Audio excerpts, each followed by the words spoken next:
जय हिंद। आज हम भारतीय साक्ष्य अधिनियम 2023 यानी बीएसए के एक ऐसे पहलू पर गहराई से बात करने वाले हैं जो सच कहूं तो कानून को स्मार्ट बनाता है।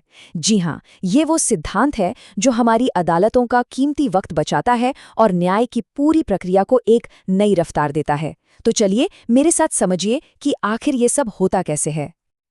बस इसी जज्बे के साथ आइए इस बेहद दिलचस्प कानूनी सफर की शुरुआत करते हैं।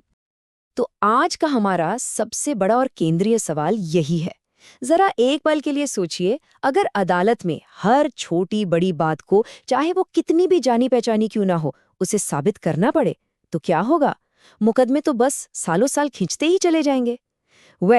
इसी चुनौती से निपटने के लिए कानून ये कहता है कि कुछ खास तरह के तथ्यों को साबित करने की कोई जरूरत ही नहीं है। अच्छा, इस पूरे कॉन्सेप्ट को अच्छी तरह से समझने के लिए हम इस रास्ते पर आगे बढ़ेंगे। सबसे पहले हम सबूत का सबसे बुनियादी नियम जानेंगे, फिर उन दो कमाल के अपवादों को समझेंगे जहां सबूत की कोई जरूरत नहीं होती, और आखिर में ये भी देखेंगे कि ये सिविल और क्रिमिनल केस में कैसे अलग-अलग तरीके से काम करते हैं। तो चलिए शुरू करते हैं। सबूत का जो पूरा कानून है ना, वो एक बहुत ही सीधे और सरल नियम पर टिका हुआ है। और ये नियम कहता है कि किसी भी केस में हर वो बात जो मामले के लिए जरूरी है और जिस पर दोनों पक्षों में सहमति नहीं है, उसे सबूतों के जरिए साबित करना ही होगा। अब ये सबूत या तो किसी गवाह की जुबानी हो सकते हैं या फिर कागजात और दस्तावेजों की शक्ल में। सच कहूं तो यही न्याय का आधार है। लेकिन जैसा कि हम सब जानते हैं, हर नियम के कुछ अपवाद भी होते हैं। और भारतीय साक्ष्य अधिनियम 2023 हमें दो बहुत मजबूत अपवाद देता है। पहला है न्यायिक रूप से अवलोकनीय तथ्य, मतलब वो बातें जिन्हें अदालत खुद ही जानती है या मानती है। और दूसरा है स्वीकृत तथ्य, यानी वो बातें जिन्हें केस के दोनों पक्ष खुद ही सच मान लेते हैं।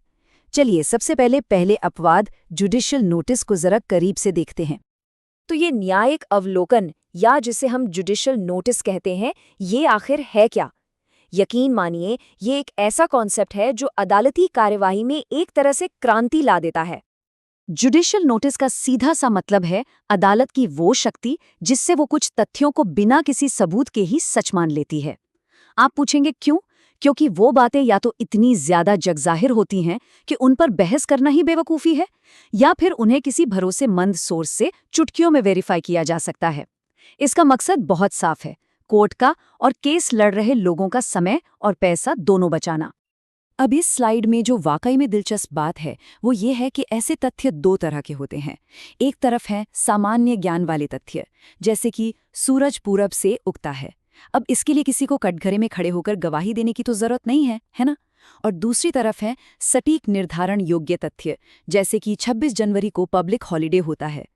इसे साबित करने के लिए किसी गवाह की नहीं, बस एक कैलेंडर की जरूरत है। बीएसए की धारा 51 इसी कॉमन सेंस को कानूनी जामा पहनाती है।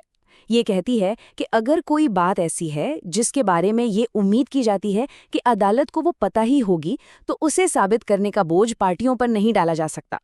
ये कानून और व्यावहारिक ज्ञान का एक बेहतरीन संगम है। ठीक है, तो सवाल ये उठता है कि वो कौन-कौन सी चीजें हैं जिन्हें नोटिस करना अदालत की जिम्मेदारी है। बीएसए की धारा 52 हमें इसकी एक पूरी लिस्ट देती है। चलिए इसके कुछ जरूरी हिस्सों पर एक नजर डालते हैं। सबसे पहले तो वो चीजें आती हैं जो देश के कानून और शासन से जुड़ी हैं। देखिए, अदालत को भारत में लागू सभी कानूनों की जानकारी तो होनी ही चाहिए, ये तो जाहिर है। साथ ही भारत ने दुनिया के दूसरे देशों के साथ जो भी संधियां की हैं, वो भी इसमें शामिल हैं। हमारी संसद और विधानसभाओं में क्या कार्रवाई होती है और सभी अदालतों की मोहरें कैसी दिखती हैं, ये सब अदालतें बिना सबूत के मानेंगी। इसके अलावा कुछ सार्वजनिक और भौगोलिक तथ्य भी हैं, जैसे कि दुनिया के कौन-कौन से देश मान्यता प्राप्त हैं और उनके झंडे कैसे हैं, समय का विभाजन, दुनिया के नक्शे, सरकारी छुट्टियां और त्योहार, भारत का क्षेत्र कहाँ तक फैला है, या फिर भारत का किसी देश से युद्ध कब शुरू हुआ और कब खत्म हुआ।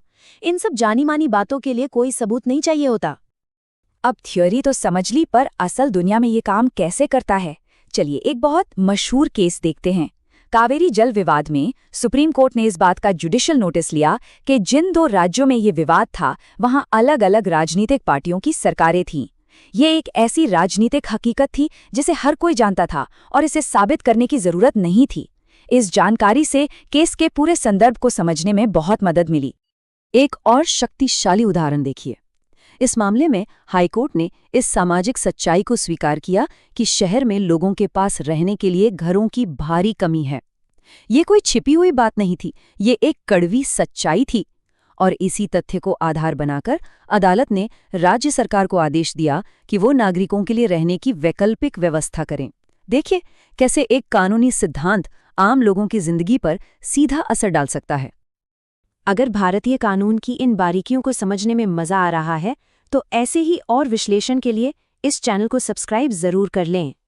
चलिए अब सबूत के नियम के दूसरे बड़े अपवाद पर चलते हैं। ये तब काम आता है जब कोई विवादित तथ्य असल में विवादित रही ही नहीं जाता।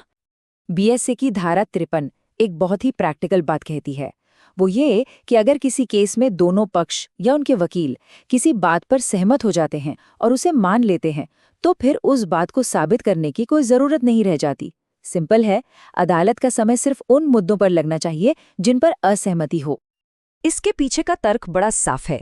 जब एक पक्ष किसी बात को सामने रखता है और दूसरा पक्ष उसे मान लेता है तो वो विवादित तथ्य यानी फैक्ट इन इशू नहीं रहता। विवादित तथ्य का मतलब है वो कानूनी सवाल जिस पर दोनों पक्ष सहमत नहीं है और जिस पर अदालत को अपना फैसला सुनाना है। जब सहमति हो गई तो फिर फैसला किस बात का? लेकिन रुकिए, यहाँ एक बहुत ही जरूरी और बड़ा अंतर है जिसे समझे बिना ये कहानी अधूरी है। स्वीकृत तथ्यों का ये नियम सिविल और आपराधिक मामलों में बिल्कुल अलग तरीके से काम करता है। सिविल मामलों में जैसे जमीन या पैसों का कोई झगड़ा, अगर एक पार्टी कुछ मान लेती है तो उसे लगभग पक्का सबूत मान लिया जाता है। लेकिन आपराधिक मामलों में कहानी पूरी तरह पलट जाती है।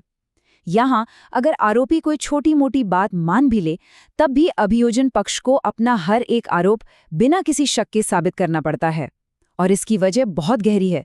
आपराधिक मामलों में किसी व्यक्ति की आज़ादी दांव पर लगी होती है और कानून ये पूरी जिम्मेदारी राज्य पर डालता है कि वो अपराध को साबित करे। इस अंतर को पूर्णाबाई के इस सिविल केस से समझते हैं। यहाँ एक व्यक्ति ने एक हलफनामे में यानी एफिडेविट में ये मान लिया कि वो एक फर्म में पार्टनर था पर अब रिटायर हो गया है। अदालत ने कहा कि उसका ये मानना ही काफी है। ये इस बात का निर्णायक सबूत है कि फर्म थी और वो रिटायर हो गया। इसके लिए और किसी सबूत की जरूरत नहीं पड़ी। तो आज की इस पूरी चर्चा का सार क्या है? सार ये है कि भारतीय साक्ष्य अधिनियम सिर्फ किताबी नियमों का एक पुलिंदा नहीं है, बल्कि ये कानून की दुनिया में व्यवहारिक सोच और कॉमन सेंस को भी जगह देता है ताकि न्याय की गाड़ी बिना वजह रुके या भटके नहीं। न्यायिक अवलोकन और स्वीकृत तथ्यों के ये सिद्धांत हमें ये दिखाते हैं कि कानून कैसे जानी पहचानी सच्चाइयों को अपनाकर खुद को ज्यादा कुशल और प्रभावी बनाता है। और ये हमें एक बड़े सवाल के साथ छोड़ जाता है। न्याय करने के लिए हर बात को साबित करने के कठोर नियमों और एक जज के अपने विवेक के बीच सही तालमेल क्या होना चाहिए? ये एक ऐसा सवाल है जिसका जवाब हमारी न्याय व्यवस्था को लगातार बेहतर बनाता रहता है।